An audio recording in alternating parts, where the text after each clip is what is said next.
The evening air hung heavy with perfume and privilege as Maya Chen stepped out of her 10-year-old Honda Civic. The valet's eyes widened slightly, his practiced smile faltering for just a moment before he regained his composure. He was used to taking keys to sleek sports cars and luxury sedans at the Harrington Hotel, not a vehicle with a small dent in the passenger door and a children's education bumper sticker. "Enjoy your evening, ma'am," he said with a hint of confusion, handing her the claim ticket. Two other valets nearby exchanged looks and whispered something that made them snicker. Maya tucked the ticket into her simple clutch purse and smoothed down her cotton dress, a plain blue number she'd bought on sale 3 years ago. At 45, she carried herself with quiet confidence, her black hair streaked with natural silver that she never bothered to dye, pulled back in a practical bun. The massive crystal chandelier in the hotel lobby cast rainbow prisms across marble floors polished to mirror-like perfection. Maya's sensible flats made little sound as she followed the signs to the grand ballroom, where the Children's Future Foundation was holding its annual fundraising gala. The ticket had cost $5,000, a sum that made her think carefully about the charity's efficiency, though the amount itself wasn't a concern. Two women in designer gowns swept past, trailing clouds of expensive perfume and not bothering to hold the door. Maya caught it before it closed and stepped into a world of sparkle and shine. The ballroom was transformed into a winter wonderland theme, with ice sculptures and white orchids on every table. A string quartet played softly in the corner as New York's wealthiest socialized, their jewelry catching the light with every gesture. Conversations dimmed momentarily as Maya entered.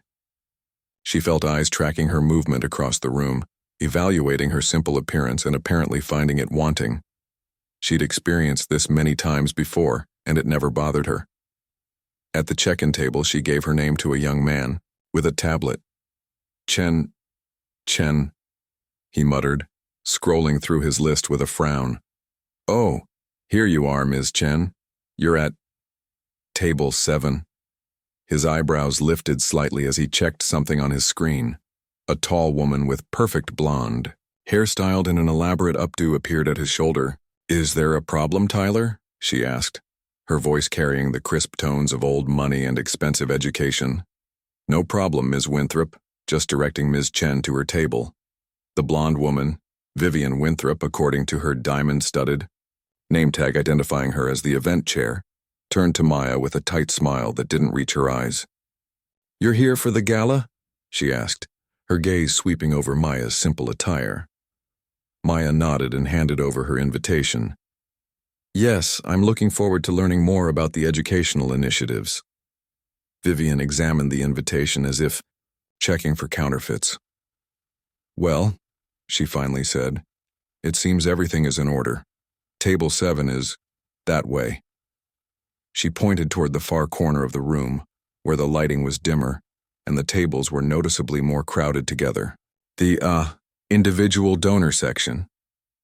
"Thank you," Maya said simply, sensing the dismissal in Vivian's tone. She made her way across the room, aware of whispers and glances following her path. Table 7 was indeed in the shadows, tucked behind a large decorative ice sculpture of a swan. The table was only half filled, an elderly couple who were arguing quietly between themselves, a nervous-looking young man who kept checking his phone, and a woman about Maya's age who offered a genuine smile. "Hello there," the woman said, extending her hand. "I'm Priya. First time at one of these?" "Maya," she replied, shaking Priya's hand. "And yes, my first time at this particular event." "They always stick the small fish in the back," Priya said with a good-natured laugh. "I run a local bookstore, and I donate what I can each year. Not enough to get seated with the big spenders, but I believe in the cause." Maya smiled. "It's nice to meet someone genuine." Their conversation was interrupted by the clinking of a knife against crystal. Vivian Winthrop stood at the center podium, microphone in hand, her diamond earrings catching the light. "Ladies and gentlemen, welcome to the 15th Annual Children's Future Foundation Gala," she began, her voice smooth and practiced. "I see so many familiar faces. The Henderson family, the Sinclairs, the Okamotos, the Goldsteins. Thank you all for your continued generosity. Maya listened attentively, as Vivian outlined the charity's work providing educational resources to underserved communities. The cause was worthy, though Maya noted that Vivian spent more time thanking wealthy donors than discussing the children who benefited from the program. Dinner was served, a delicate poached salmon for most tables, though Maya noticed that the premium tables in the center seemed to be enjoying lobster. As she ate, she tried to engage with her table mates about the charity's work. "I read that they're hoping to expand their after-school tutoring program," Maya mentioned. "Has anyone heard details about which neighborhoods they're targeting next?" The elderly couple had stopped arguing long enough to eat in stony silence. The young man barely looked up from his phone. Only Priya seemed interested. "I've heard rumors they're focusing on the Bronx next," she offered. A server approached their table with a wine bottle. "More champagne?" Before anyone could answer, a tall man in an expensive suit appeared behind the server. "Thomas, we need that bottle at table 1. The Wilsons are celebrating their anniversary." His eyes flicked dismissively over table 7. "Just bring these folks the house white." Thomas the server looked embarrassed but took the champagne away. The man in the suit, wearing a name tag identifying him as Richard Winthrop, gave Maya a curious look. "I don't believe we've met. You're new." "It wasn't a question, Maya Chen," she said, simply offering her hand. He shook it briefly, his handshake limp and disinterested. "Richard Winthrop, Foundation Board President, and Vivian's husband," he added, as if this were his more important title. "Your wife gives a lovely speech," Maya said politely. "Yes, well, she should. She's been running this gala for 8 years now. It's quite exclusive, you know. We're very particular about our guest list." He looked her up and down again. "How did you hear about us?" "I have an interest in educational initiatives," Maya replied, "especially those that help children from disadvantaged backgrounds access technology training." "Ah, technology," he said, his interest visibly dimming. "Do you work in that field?" "I run a small business," Maya said, which was technically true, though a significant understatement. "How nice," Richard replied, already looking past her toward more important guests. "Well, enjoy your evening. If you're interested in donating above the entrance ticket, Vivian handles all major gifts personally." With that, he strode away toward a table where a famous basketball player was being seated. The house-white wine arrived in regular glasses, not the crystal flutes the center tables enjoyed. Maya sipped it without comment, while around them the room grew louder with laughter and conversation as the wealthy guests became more comfortable. Later, during the dessert course, a simple sorbet for the outer tables, while the premium tables received elaborate chocolate constructions. Vivian's voice came through the speakers again, announcing the evening's auction items. "Our first item is a week-long stay at the Peterson family's villa in Tuscany," she announced, as a screen displayed photos of a stunning estate overlooking vineyards. "We'll start the bidding at $20,000. Hands shot up around the room, none from table 7. As the bidding climbed, Maya observed the dynamics at play, the subtle competition, the performative generosity. By the time the villa went for $75,000, she had noted which guests seemed genuinely interested in the charity and which were simply there to be seen. When the live auction ended, guests were directed to tablet stations around the room for the silent auction. Maya wandered over, browsing through the offerings: spa packages, sports memorabilia, designer handbags. She placed modest bids on a few educational items, a coding camp for underprivileged teens and a year's worth of science subscription boxes for a classroom. "You're wasting your time," a voice said nearby. Maya turned to find a woman in a red sequined dress shaking her head. "Those items always go to the Jacobsons. They outbid everyone every year." "It's for a good cause," Maya replied with a small smile. "I don't mind." The woman snorted. "Well, don't get your hopes up. People like us don't win these things." "People like us?" Maya asked. "You know," the woman gestured vaguely at Maya's simple dress. "Regular people. Table 7 people." Before Maya could respond, Vivian's perfectly modulated voice cut through the crowd again, announcing the final fundraising tally for the evening: just over $2 million. Applause filled the room, glasses were raised, and photographers, circulated to capture the generous donors. No one came to table 7 for photos. As the evening wound down, Maya collected her wrap from the coat check and headed toward the valet stand. As she waited, she overheard Vivian speaking to a small group of well-dressed women. Don't know how she got an invitation. Probably won it in some office raffle. Did you see that dress? Off the rack from 3 seasons ago, I'd wager. The women tittered with laughter, not bothering to lower their voices even as Maya stood just a few feet away. At least she bought a ticket, one woman offered charitably. It all goes to the children. I suppose, Vivian sighed. Still, there's a certain standard we try to maintain.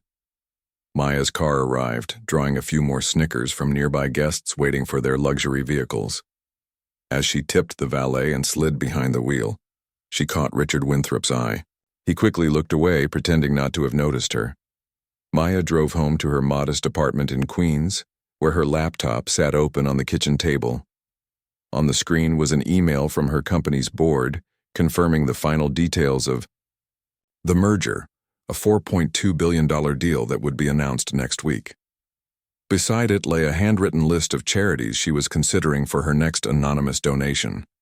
She made herself a cup of tea and added, Children's Future Foundation to the bottom of the list with a note, good cause, poor management, needs restructuring. Maya didn't expect to hear from the Winthrop circle again after the gala. She had returned to her regular routine, waking at 5, yoga for 30 minutes, then answering emails while drinking green tea, before heading to her office. Her company, Chen Security Systems, occupied 3 floors in a glass tower in Midtown, but Maya still preferred working from her modest apartment on some days. Today she sat cross-legged on her living room floor, laptop balanced on the coffee table, reviewing quarterly reports when her phone buzzed. The message was from an unknown number. Ms. Chen, this is Vivian Winthrop from the Children's Future Foundation. I hope this message finds you well. We were impressed by your interest in our cause and would like to invite you to a garden luncheon at our estate this Saturday. Many of our dedicated supporters will be there. Please RSVP at your earliest convenience. Maya raised an eyebrow. She hadn't left any contact information at the gala, which meant Vivian had gone to some effort to find her. What surprised Maya more was being invited at all, given how she'd been treated at the event. She tapped her fingers on the edge of the laptop, considering. Her assistant, Devi, walked in with a stack of papers requiring signatures. You look puzzled, she noted, setting down the documents. The Winthrops have invited me to their home, Maya explained, showing Devi the message. Curious, given how they practically hid me in the corner at their gala. Devi snorted. Maybe they found out who you really are. Impossible, Maya replied. The merger announcement isn't until next week, and only the board and our legal team know the details. She thought for a moment. Actually, this might be interesting. RSVP, yes please. Saturday arrived with perfect early summer weather. Sunshine and a gentle breeze that carried the scent of freshly cut grass across the Winthrop estate in Greenwich, Connecticut. Maya drove herself again, her Honda looking decidedly out of place among the line of luxury vehicles parked along the circular driveway. She wore a simple linen dress in soft yellow, comfortable and appropriate for a garden party, if not designer label. A uniformed staff member greeted her at the door. Name, please? Maya Chen. The young woman scanned her tablet, finger scrolling down a list. Her eyebrows lifted slightly. Ah, yes, Ms. Chen, you're on Mrs. Winthrop's special guest list. Something in her tone suggested this wasn't necessarily a compliment. Maya was escorted through a marble-floored foyer decorated with obviously expensive art and out onto a sprawling back lawn where about 30 people mingled around elegantly set tables. Vivian Winthrop stood at the center of a small group, wearing a wide-brimmed hat and a floral dress that probably cost more than most people's monthly rent. Vivian spotted Maya and waved, though her smile seemed fixed. Maya, so glad you could make it. She air-kissed near Maya's cheeks. Everyone, this is Maya Chen, who joined us at the gala last week. The group murmured polite greetings, but Maya noticed how their eyes flickered over her simple outfit and unadorned wrists. No flashy jewelry, no designer handbag, nothing to signal wealth or status. Maya runs a— What was it again, dear? A small business? Vivian prompted. That's right, Maya confirmed with a smile. A technology company. How interesting, said a woman wearing oversized sunglasses and diamonds in her ears. My nephew makes websites, perhaps you know each other. She laughed as if she'd made a clever joke. Technology covers a wide field, Maya replied good-naturedly. What's your nephew's name? The industry can be quite interconnected, the woman waved a hand dismissively. Oh, I can never remember these technical terms, Tyler something or other. He works at one of those companies with the silly names. A waiter appeared with champagne flutes on a silver tray. Vivian handed one to Maya. Do enjoy yourself. The garden is lovely this time of year. It was a polite dismissal, and Maya took the hint, wandering away to explore the impeccably maintained gardens. The property was truly beautiful, with stone pathways winding through rose beds and a small ornamental pond where koi fish swam lazily. She found herself standing before a magnificent cherry tree, its pink blossoms drifting down with each breeze. It's a Yoshino cherry, said a voice behind her. Imported from Japan when the house was built in the 1920s. Maya turned to see an older gentleman using a cane, his face kind beneath a shock of white hair. It's beautiful, Maya said. I'm Maya Chen. Harold Sullivan, he replied, offering his free hand. Old friend of the family, though I'm not much for these social gatherings anymore. Too much posturing, not enough substance. Maya smiled. I noticed. You're new to Vivian's circle, Harold observed. Not the usual type she cultivates. I donated. To the Children's Future Foundation, Maya explained. Though I'm not sure why I was invited today. Harold's eyes twinkled with amusement. Vivian collects people like some collect art. Some for their value, some as curiosities. And which am I? Given your table placement at the gala, my grandson was serving and told me all about it. I'd say the latter. He didn't seem apologetic about the assessment, merely factual. Maya laughed softly. That's quite all right. I'm not here to impress anyone. Before Harold could respond, a bell chimed, signaling lunch was served. They made their way to the table set up on the lawn. Maya found her name card at a table far from Vivian's, alongside Harold and several other guests who seemed to be similarly out of favor with the host. The lunch was elaborate, cold soup, served in porcelain cups, followed by poached salmon and roasted vegetables with a lemon tart for dessert. The conversation at Maya's table was surprisingly pleasant. Harold introduced her to a retired literature professor, a widowed doctor, and a young artist who had apparently been invited only because his portrait of Vivian had been deemed acceptable. So, Ms. Chen, the professor asked, what sort of technology does your company work with? Cybersecurity, Maya answered simply. We develop systems to protect sensitive data. Fascinating, the doctor said, seeming genuinely interested. With all these data breaches in the news, that must be a growing field. Maya nodded. It is. Actually, everyone. Vivian's voice, amplified by a small microphone, interrupted their conversation. I'd like to thank you all for coming today. As you know, these intimate gatherings are a chance for us to discuss the future of the Children's Future Foundation in a more relaxed setting. What followed was less a discussion and more a presentation of Vivian's vision, which seemed to involve a lot of galas, fashion shows, and celebrity appearances, with occasional mentions of the actual children being helped. When Vivian finished, small groups formed again across the lawn.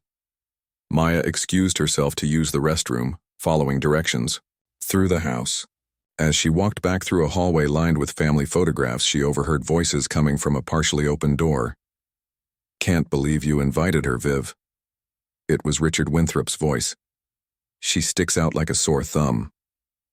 Darling, she's perfect, Vivian replied with a laugh. Lisa and I have a little wager going. I say she won't last through the summer trying to fit in with us.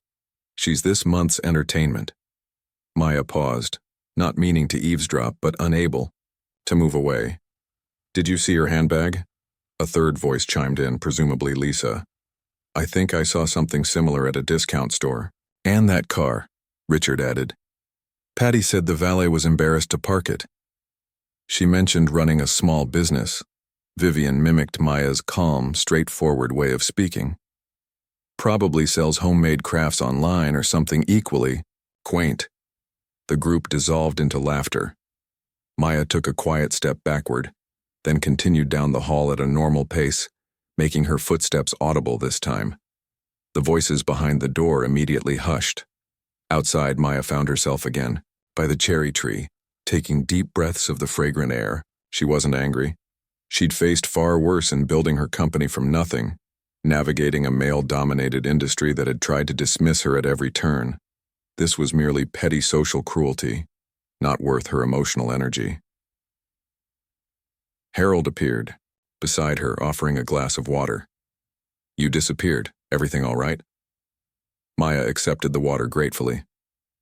Just needed some air. He studied her face carefully. You heard them, didn't you? Vivian and her gossip circle. It's fine, Maya said with a small shrug. They don't know me. No, Harold agreed thoughtfully. I don't think they do. He paused. My grandson is interested in cybersecurity, actually. He's studying computer science at MIT. What's your company called? Perhaps I've heard of it. Maya smiled. Chen Security Systems. Harold's eyes widened slightly, but he composed himself quickly. Well, that's interesting. He gave her a knowing look. Very interesting indeed. Their conversation was interrupted by Vivian, who approached with a plastic smile. Maya, dear, I wanted to make sure you're having a lovely time, and I wanted to personally invite you to our next event. A yacht party on the Winthrop family boat. Very exclusive. That sounds wonderful, Maya said pleasantly. I appreciate the invitation. Marvelous. Vivian beamed, though her eyes remained calculating. It's so important to support those less experienced in our social circles. After Vivian moved on to other guests, Harold leaned over. The yacht party is where they really have fun at newcomers' expense. They intentionally don't tell outsiders about the dress code until they arrive in the wrong outfit. Maya nodded thoughtfully. Thank you for the warning. As the afternoon wound down, Maya said her goodbyes and headed to her car. On the drive back to the city, her phone rang through the car's speakers. It was Devi. How was the Lion's Den? Her assistant asked. Educational, Maya replied. And the merger paperwork?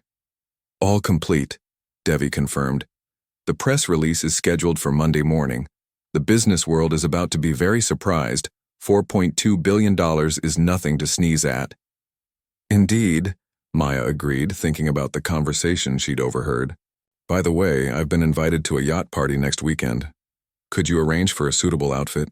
Something appropriate for a billionaire trying to remain incognito. Devi laughed. With pleasure. Should I also find a more impressive car to borrow? No, Maya decided after a moment. The Honda stays. Some lessons are best learned through contrast.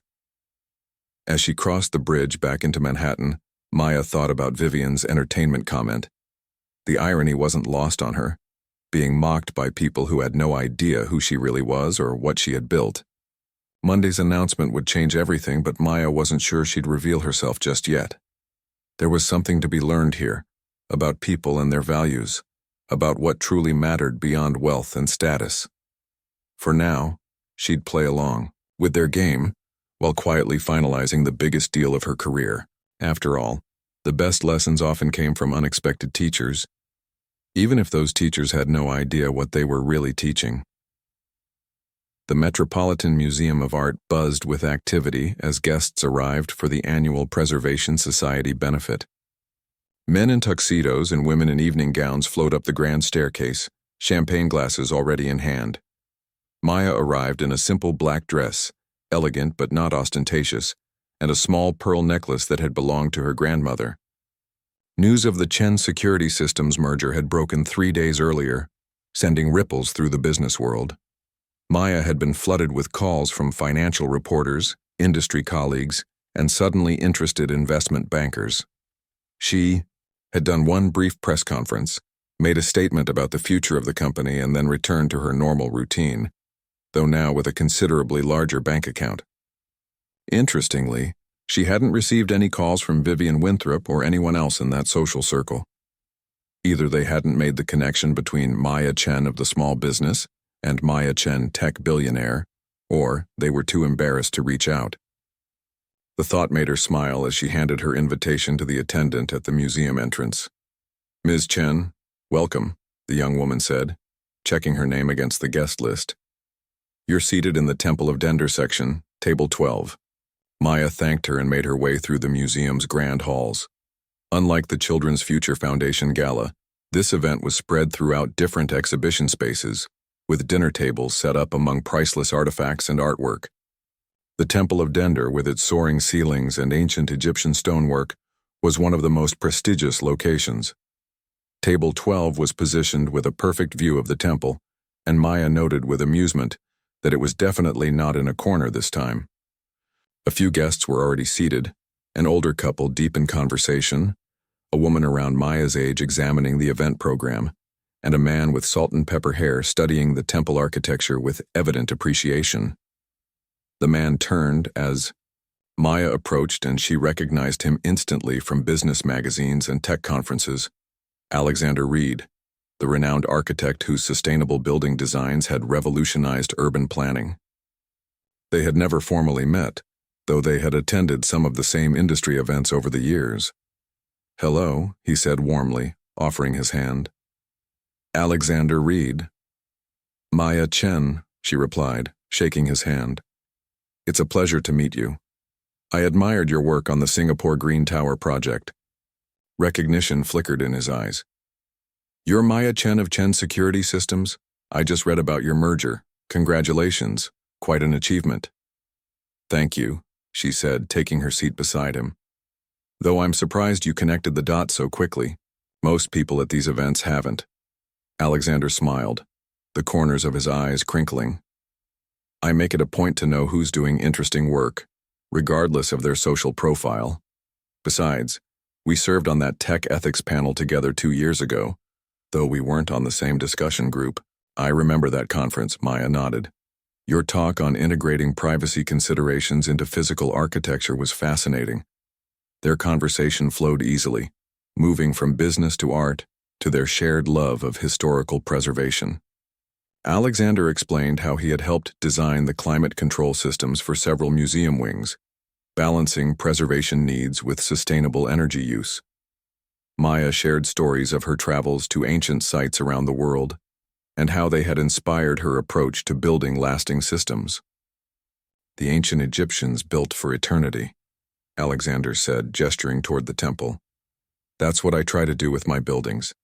Create something that serves people now, but will adapt and last." "That's my philosophy with security systems too," Maya replied.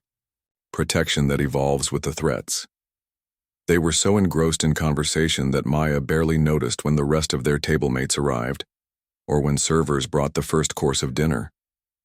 Alexander was refreshingly different from the people in Vivian's circle, genuinely interested in ideas rather than status, passionate about his work rather than his social position. "I rarely enjoy these fundraisers," he admitted quietly over dessert. "Too much posturing, not enough substance. But I'm glad I came tonight." Maya was about to respond when a familiar voice cut through the ambient noise of the benefit. "Alex, darling?" Vivian Winthrop approached their table, radiant in a designer gown dripping with diamonds. Her eyes widened almost imperceptibly when she spotted Maya. And Maya, what a lovely surprise. Alexander stood politely. "Vivian, good to see you." "I didn't realize you two knew each other," Vivian said, her smile tightening slightly. "We just met tonight," Maya explained calmly. "We were discussing the remarkable engineering of the temple." "How interesting," Vivian replied, though her tone suggested the opposite. She placed a manicured hand on Alexander's arm. "Alex, the preservation board is gathering for a quick photo by the Egyptian wing.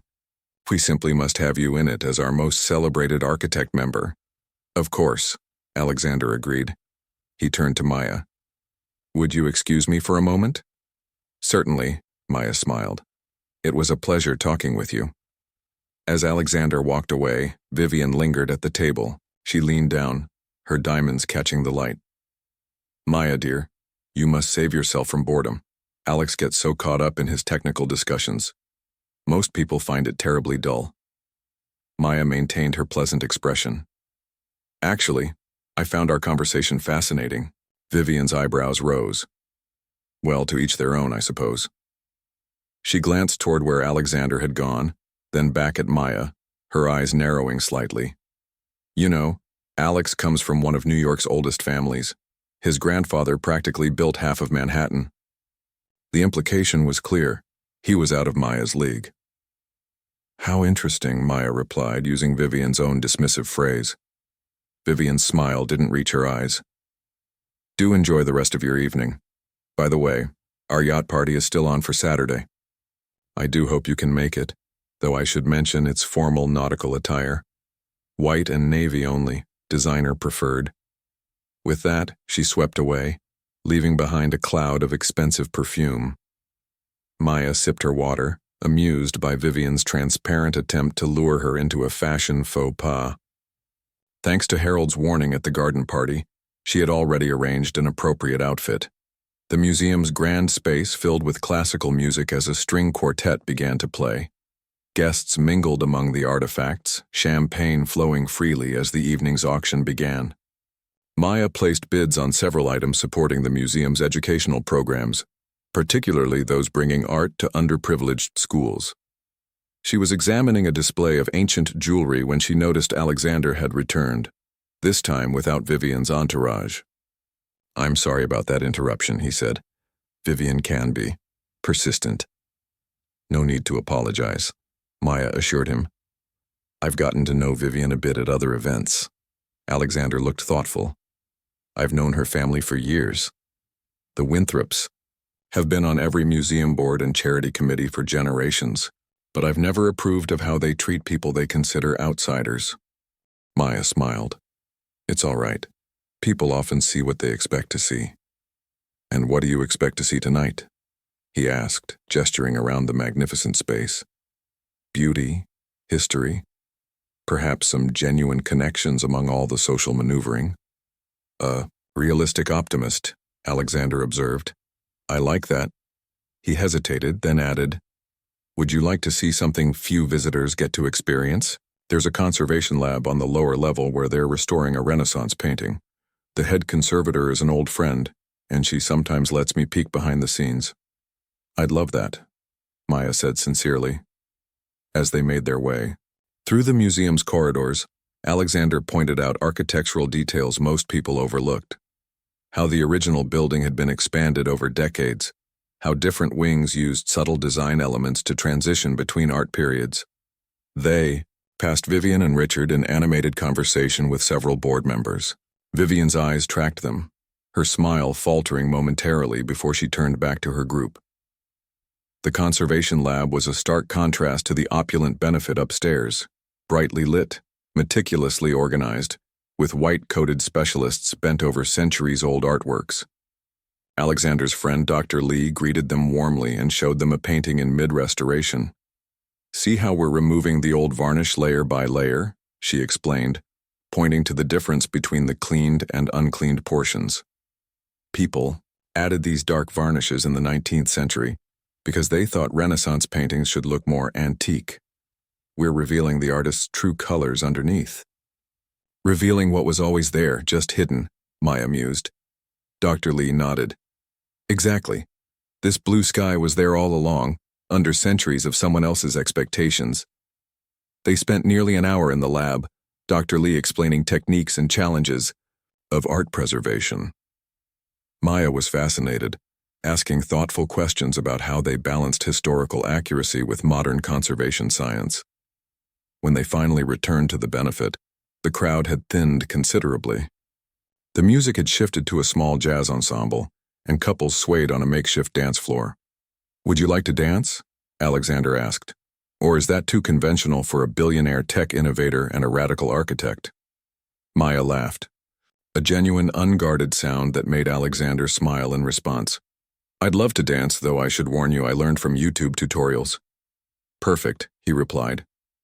I learned from my grandmother, who insisted proper dancing was a life skill ranking just below breathing. They moved onto the floor, Alexander leading with confidence but without showmanship. Unlike most men Maya had danced with at corporate events, he didn't try to impress with elaborate steps or hold her too tightly. There was an ease between them, a natural rhythm that made conversation unnecessary. As they danced, Maya caught glimpses of Vivian watching from across the room, her expression unreadable. Richard stood beside his wife, looking bored as he checked his phone repeatedly. I should probably head home soon, Maya said as the song ended. Early meeting tomorrow. May I walk you out? Alexander asked. Outside, the spring night was cool and clear. Museum staff were calling for cars as guests departed, the line of luxury vehicles pulling up one by one. I enjoyed this evening, Alexander said as they waited. More than I expected to.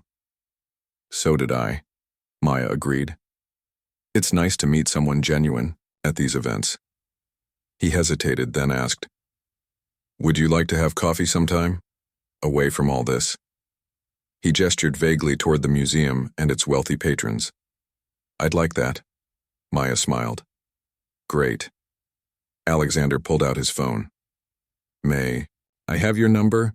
They exchanged contact information just as Maya's Honda pulled up to the curb. The valet looked confused, glancing between Maya in her elegant dress and the modest car.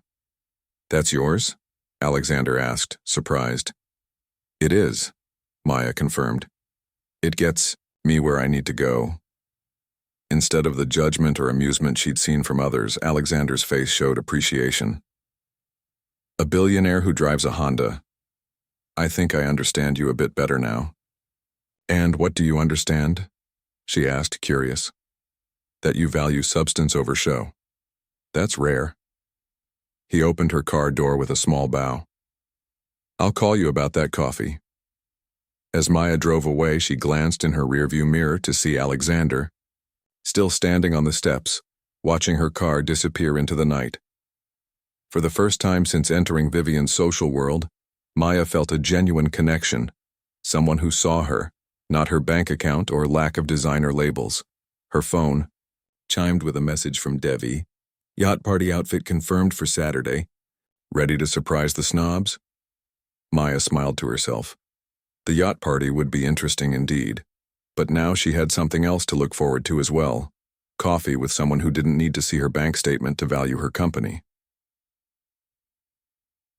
The week after the museum benefit flew by in a whirlwind of business meetings and coffee dates with Alexander. Maya found herself enjoying his company more with each meeting, his thoughtful questions, his passion for his work, and the way he listened when she spoke.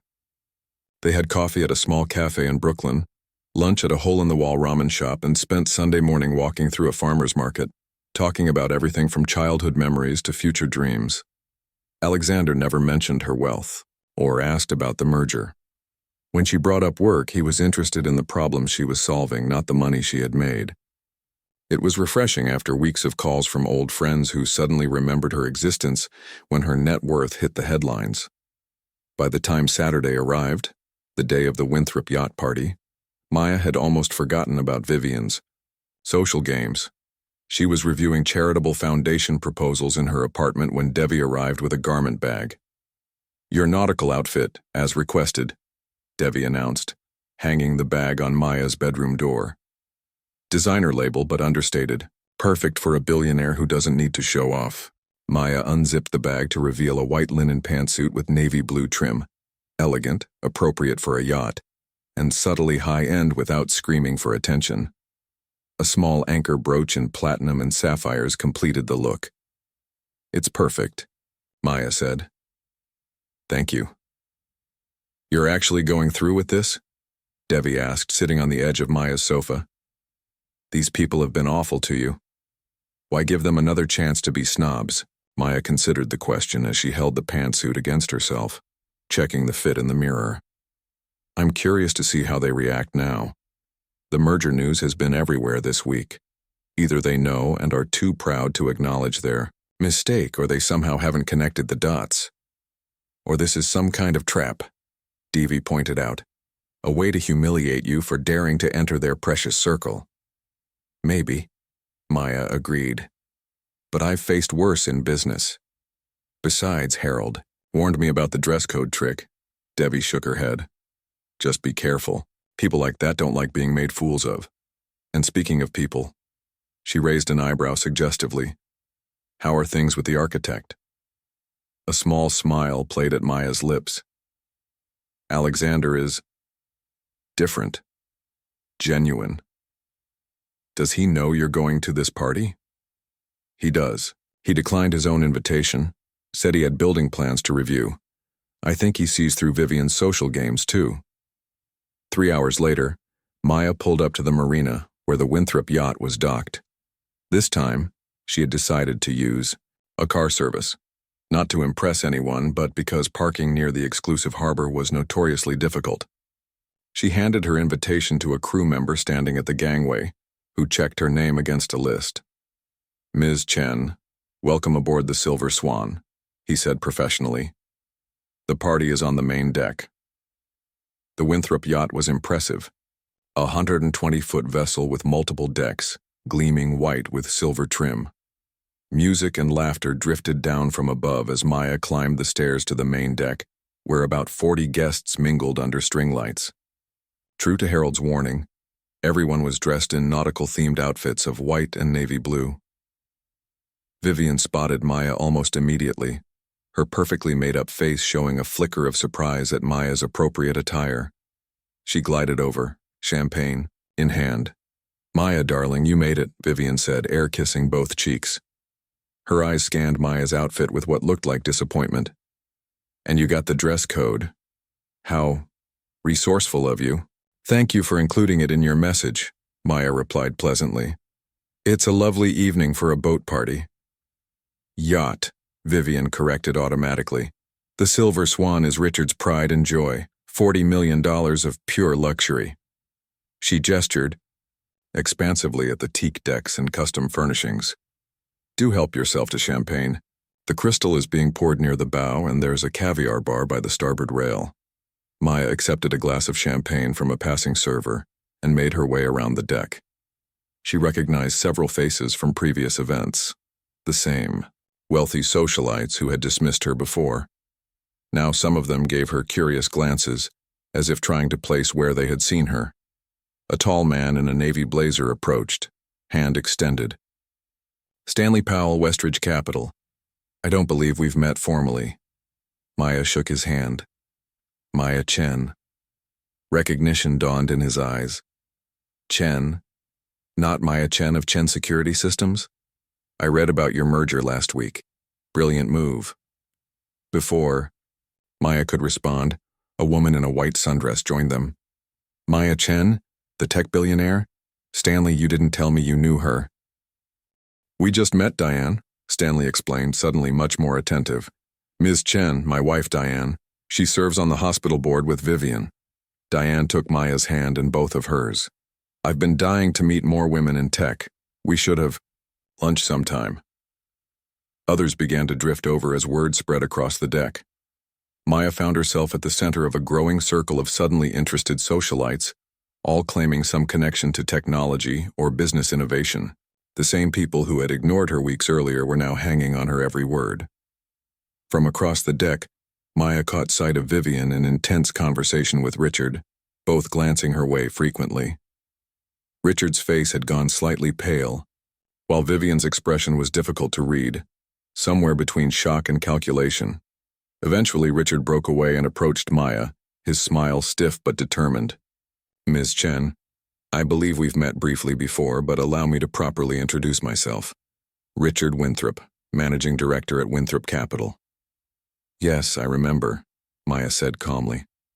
At the Children's Future Foundation Gala. Richard winced, almost imperceptibly. Of course. I've been following the news of your merger with great interest. $4 billion is quite an achievement. 4.2? Maya corrected gently. Indeed, Remarkable. He cleared his throat. I wonder if you might be interested in discussing potential investment opportunities. Winthrop Capital has a strong track record with tech ventures. I appreciate the offer, Maya replied, though my focus at the moment is on philanthropic investments, rather than financial ones. Richard's smile faltered. Of course, philanthropy is important. He didn't sound convinced. Speaking of which, the Winthrop Foundation is launching an ambitious new global education initiative. Perhaps you'd be interested in hearing about it. We're seeking visionary partners. Before Maya could answer, a commotion at the gangway caught everyone's attention. A man in a tailored suit was boarding, followed by photographers and what appeared to be a small film crew. Maya recognized him instantly, Hiroshi Tanaka, the famously reclusive CEO of Global Tech Solutions, the company that had acquired Chen Security Systems. Whispers rippled through the crowd. Tanaka rarely made public appearances and never at social gatherings like this. His presence on the yacht was extraordinary. Vivian rushed forward, clearly both surprised and delighted by this unexpected VIP. Mr. Tanaka, what an honor. I don't recall seeing your RSVP, but you are most welcome aboard the Silver Swan. Tanaka nodded politely but didn't engage with Vivian. Instead, his eyes scanned the crowd until they landed on Maya. He made his way directly toward her, the crowd parting before him. Ms. Chen, he said with a respectful bow, I apologize for the intrusion, but when my assistant said you would be here, I thought it would be an excellent opportunity to discuss our joint announcement. The guests around Maya fell silent, all eyes now on this unexpected interaction. Joint announcement? Richard asked, looking between Maya and Tanaka with growing confusion. Tanaka turned to address the crowd. I'm here to introduce someone remarkable, he announced, his voice carrying across the now silent deck. The brilliant founder of Chen Security Systems and my new business partner, Maya Chen.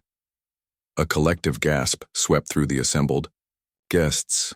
Vivian's champagne glass nearly slipped from her fingers. Ms. Chen's innovation has revolutionized data security globally, Tanaka continued. Her recent $4.2 billion deal makes her one of the wealthiest self-made women in America. But more importantly, her vision for ethical technology will shape how we protect data for generations to come. Maya felt dozens of eyes on her, some wide with shock, others narrowed with sudden calculation, all reassessing the woman they had dismissed as nobody important. That's very kind, Mr. Tanaka, Maya said smoothly, though I wasn't expecting to discuss business tonight. My apologies, Tanaka replied with another small bow. But I wanted to personally invite you to speak at the Global Innovation Summit next month in Tokyo as our keynote speaker. The buzz of conversation rose around them as the implications sank in. The Global Innovation Summit was the most prestigious tech gathering in the world, its keynote slot reserved for industry legends. Richard Winthrop's face had gone from pale to ashen. You never mentioned your company was Chen Security Systems. You never asked, Maya pointed out gently. You assumed I ran a small craft business, I believe. Across the deck, Maya could see Vivian frozen in place, her perfect smile now a rigid mask. The woman who had invited Maya as entertainment was now watching her own social standing recalibrate in real time. Tanaka's film crew had been capturing the entire exchange. We're documenting the merger for a special feature on innovation leaders, he explained. I hope you don't mind, Ms. Chen. Before Maya could respond, her phone buzzed with a message. She glanced down to see a text from Alexander. Still stuck? At the yacht party? Rescue coming. Check the dock. Looking over the rail toward the marina, Maya spotted Alexander standing on the dock, waving up at her. He wore jeans and a casual button-down shirt, completely inappropriate for the yacht party's dress code and perfectly Alexander. If you'll excuse me, Maya said to the crowd around her. I have a prior commitment. She made her way to Tanaka and spoke quietly. Thank you for the summit invitation. I'd be honored to speak. But perhaps we could discuss the details Monday at the office. Tanaka nodded, understanding in his eyes. Of course. Enjoy your evening, Ms. Chen. Maya moved toward the gangway, stopping briefly beside Vivian, whose composure had somewhat returned. Thank you for the invitation, Vivian. It's been educational. We had no idea, Vivian stammered, her voice uncharacteristically uncertain. If we'd known who you were, you would have treated me differently, Maya finished for her. That's exactly the point. With that, she descended to the dock where Alexander waited, leaving behind a yacht full of wealthy elites reassessing not just Maya Chen, but perhaps their own values as well. Perfect timing, Maya said as she reached Alexander. Bad party? He asked with a knowing smile. Interesting party, she corrected. But I've had enough social experiments for one night. Alexander offered his arm. I know a great little restaurant nearby. The owner makes the best seafood pasta in the city. And he doesn't care how much money anyone has as long as they appreciate his cooking. Sounds perfect, Maya said, taking his arm. As they walked away from the marina, the sound of confused conversation still drifting down from the yacht, Maya felt lighter than she had in weeks. The secret was out, for better or worse. Now came the interesting part, seeing who valued her for who she was and who only saw the number in her bank account. She suspected Alexander already knew which category he fell into. And that, more than any billion-dollar deal, felt like the real victory of the day. Maya's phone hadn't stopped buzzing since the yacht party. For 3 days straight, her inbox overflowed with messages from people who had previously ignored or dismissed her, now suddenly eager to connect with the billionaire in their midst. Vivian Winthrop alone had called 12 times and sent 8 text messages, each more desperate than the last. The woman is nothing if not persistent, Devi remarked as she sorted through the growing pile of invitations on Maya's desk. Private, dinners, charity galas, board position offers. You're very popular with the elite these days. Maya glanced up from her laptop where she was reviewing plans for her new educational foundation. Amazing what a few $1 billion will do for your social calendar. Are you going to respond to any of them? Devi asked, holding up an embossed card. This one's hand-delivered from the Winthrops. An intimate dinner to discuss the future of philanthropy. Tomorrow night at their penthouse. Add it to the maybe pile, Maya said thoughtfully. I'm not looking to embarrass anyone, but I'm not sure jumping into their social circle is the best use of my time right now. The truth was, Maya had more important things on her mind. The merger had given her not just extraordinary wealth, but a platform and opportunity she had been working toward for years. With Tanaka's support, she was launching the Chen Foundation for technology education, an ambitious program to bring cutting-edge tech training to underserved communities globally. And then there was Alexander. After the yacht party, they had enjoyed a wonderful dinner at the little restaurant he knew, talking for hours about everything except the scene they had left behind. In the 2 weeks since, they had seen each other almost daily, visiting architecture sites, trying hole-in-the-wall restaurants, and once even taking an impromptu helicopter ride to see the fall colors upstate. It was the most natural relationship Maya had experienced in years, untainted by wealth or status. You need to decide about the Winthrop invitation by this evening, Devi reminded her. Also, don't forget your meeting with the Education Committee at 4. Maya nodded, returning her focus to work. The foundation plans were taking shape nicely. She had assembled a team of educators, technologists, and community organizers to design programs that would make real impact, not just generate good publicity. It felt good to be building something meaningful with her new resources. Later that afternoon, after the Education Committee meeting concluded, Maya found herself standing by her office window, looking out at the city skyline. Her assistant knocked gently on the door. Mr. Reed is here to see you, Devi announced with a knowing smile. Alexander entered carrying a rolled-up set of blueprints. I hope I'm not interrupting. I was in the building meeting with a client and thought I'd stop by. Perfect timing, Maya said warmly. We just finished. When everyone else had left, Alexander spread the blueprints across Maya's conference table. I've been thinking about your foundation centers. What if the buildings themselves could be part of the educational experience? He showed her preliminary designs for modular, sustainable buildings that could be adapted to different environments, urban centers, rural communities, developing nations. The structures incorporated renewable energy, rainwater collection, and flexible learning spaces that could evolve with changing technologies. These are incredible, Maya said, genuinely impressed. You understood exactly what I'm trying to create. Alexander smiled. I've been paying attention. He hesitated, then added, I'd like to donate the designs to your foundation. No fee. That's incredibly generous, Maya replied, touched by the gesture. Well, I believe in what you're doing, he said simply, and he met her eyes directly. I believe in you. The moment was interrupted by Maya's phone buzzing again. She glanced down to see Vivian Winthrop's name on the screen. With a small sigh, she silenced the call. Still getting the royal treatment from the social set? Alexander asked, amusement in his eyes. They're relentless, Maya admitted. The Winthrops have invited me to a dinner tomorrow night to discuss the future of philanthropy. Alexander raised an eyebrow. Are you going? Maya looked back at the blueprints, then at her phone, considering. You know what, I think I will, but not how they're expecting. The next evening, Maya pulled up to the Winthrop's Central Park West penthouse in her trusty Honda. The valet looked confused but took her keys without comment. In the elevator up to the 32nd floor, Maya checked her simple outfit.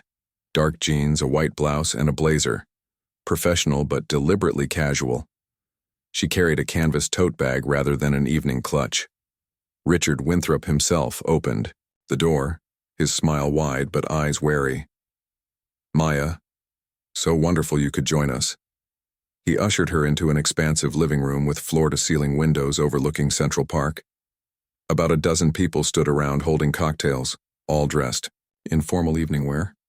Conversation stuttered as Maya entered. Vivian broke away from a group and hurried over, wearing an expression of practiced warmth. Maya, darling, we're thrilled you could make it. Thank you for the invitation, Maya replied pleasantly. I understood this was a discussion about philanthropy, so I came straight from my foundation meeting. Of course, Vivian said quickly, though her eyes lingered on Maya's casual attire. Can I get you a drink? We have a lovely 1982 Bordeaux open, or perhaps champagne? Water would be fine, Maya said. I don't drink when I'm working. Working? Richard cut in.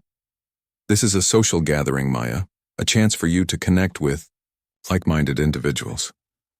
He gestured around the room. Everyone here is eager to know more about your journey. Maya recognized several faces from the yacht party and previous events, the same people who had dismissed her weeks earlier. Now they watched her with hawk-like interest, calculating what connections or benefits might come from befriending the newly revealed billionaire. Before we get too comfortable, Maya said, reaching into her tote bag, I brought some materials about my foundation's first initiative. She handed Richard and Vivian each a folder containing details of the Chen Foundation's education programs. I'm launching learning centers in underserved communities, starting with 10 locations across the country. I'm seeking partners who understand the importance of genuine impact over social recognition. Richard flipped through the materials with a slight frown. This looks quite hands-on. It is, Maya confirmed. All board members are expected to participate directly in program development and spend at least 1 day per month teaching or mentoring students. Teaching, Vivian repeated, as if the word was foreign. But surely that's what hired staff would do. My approach to philanthropy is participatory, Maya explained. I believe those with resources should contribute not just money but time and personal involvement. The other guests had drifted closer, listening to this exchange with varying expressions of discomfort. Maya noted that none of them seemed enthusiastic about the idea of regular teaching commitments in underprivileged neighborhoods. Let's discuss this over dinner, Richard suggested, clearly eager to move the conversation in a different direction. Our chef has prepared an extraordinary 7-course meal. Maya checked her watch. Actually, I have another commitment this evening. I mainly came to drop off the foundation materials and extend a different kind of invitation. She pulled more papers from her tote. I'm hosting an open house this weekend at my home. Not a party, but an introduction to the scholarship students, who will benefit from our first round of funding. I wanted to invite all of you to meet these remarkable young people. Vivian blinked rapidly. An open house? At your home? She seemed to be envisioning some glamorous mansion event, perhaps already. Calculating what to wear? Yes, Maya said with a warm smile. It's nothing fancy, just an opportunity to meet the future I'm investing in. Richard cleared his throat. We'd be honored. Where exactly is your residence? I don't believe you've mentioned it before. I'll text everyone the address, Maya said. It's in Queens.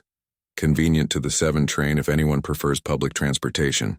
The mention of Queens, a borough many of these Manhattan elites rarely visited, caused several barely disguised reactions of surprise. Maya pretended not to notice. Well, I should be going. Thank you again for the invitation. She headed toward the door, leaving behind a group of confused socialites holding folders about educational initiatives rather than investment opportunities. As Maya waited for the elevator, Vivian hurried after her. Maya, wait. Her voice had lost its practiced social polish. I feel we should address what happened before, at the gala and the garden party. If we had known who you were, you would have treated me differently, Maya finished for her. That's exactly the problem, Vivian. The elevator doors opened. Maya stepped inside, then held them open for a moment longer.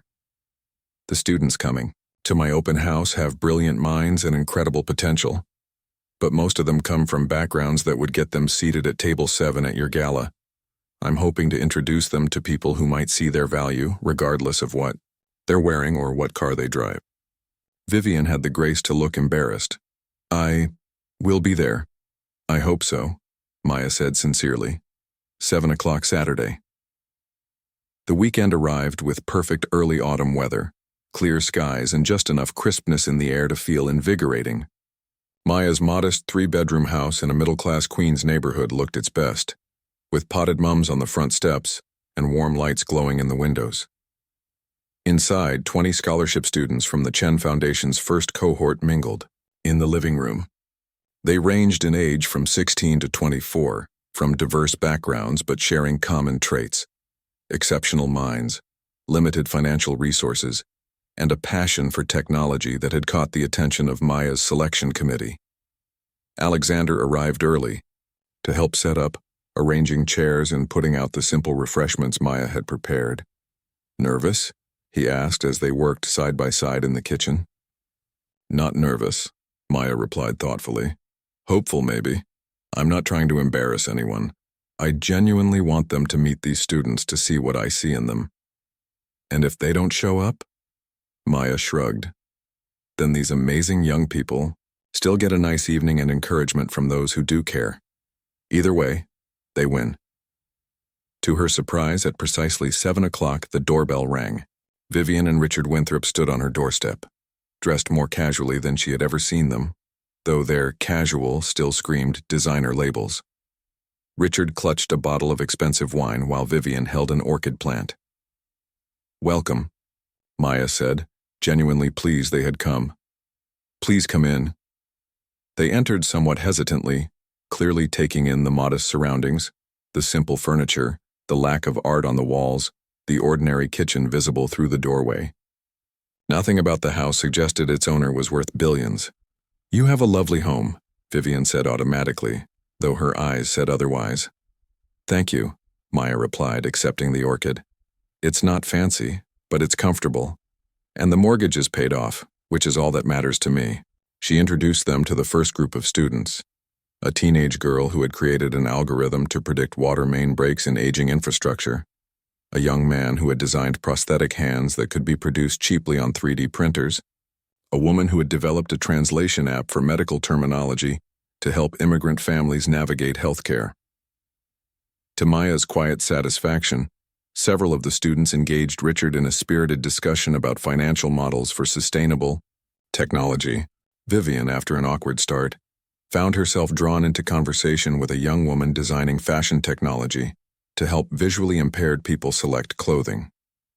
More guests arrived: Harold Sullivan from the garden party, Priya from the gala, and to everyone's surprise, Hiroshi Tanaka himself, who moved quietly through the room.